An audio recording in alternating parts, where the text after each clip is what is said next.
a couple more days where we're going to see some cool temperatures, some clouds, and then we will get into some warmer weather and some wind by this weekend. So it all is going to be changing again as we get into the rest of this week. But as you look, light showers left over for some of the mountains, mostly for the San Gabriels and then up toward northern Ventura County Mountains and LA County Mountains as you get closer to Fraser Park, the Kern County line, and then just today and into tomorrow.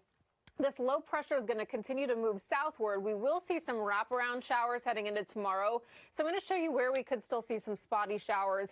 Very, very minimal chances coming up here in just a little bit. And then we're going to talk about all those changes for the weekend, warmer weather and some wind, Tony. I'll set it back to you for now. All right, Brianna. We get too much at once and we wish we could get a little bit more snow. But yeah, these have been a bit too warm to be seeing much snow over the course of the past several weeks. Now you can see on Live Megadoppler 7000 that we still have a little bit of shower left over, not a whole lot of it, but you may notice the road as you look up toward northern Ventura County Mountains and get closer up to Fraser Park.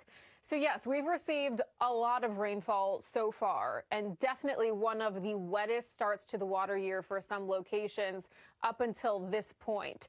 So this is where we're at right now, just to show you some of the comparisons where in some places we've reached just above about 2 feet of water over the course of several weeks in some isolated locations, like in some of the mountain communities.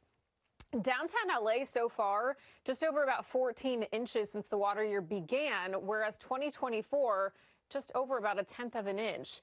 The normal right around 4, and so we're about 10 inches above that right now.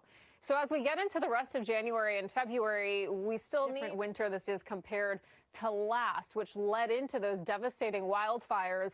Now, all this rain, if this continues on and we get some more rare storms like this, that will cause a couple degrees warmer. That low pressure right off the coast here, it's going to continue to swoop southward, and then it's going to track and move east. And as that does, we're going to see some wraparound showers. So initially going to be moving offshore down into San Diego County. But as this moves out of here and out to the east through tomorrow, we may see some wraparound showers just for the mountain communities mostly. So tomorrow's still going to be on the cool side. There's about a 10% chance that we could still see heading into at least the middle of next week too. Los Angeles expecting Santa Ana winds, and it looks like the strongest winds could be on Saturday. We may even see some 10% chance of some wraparound showers still tomorrow.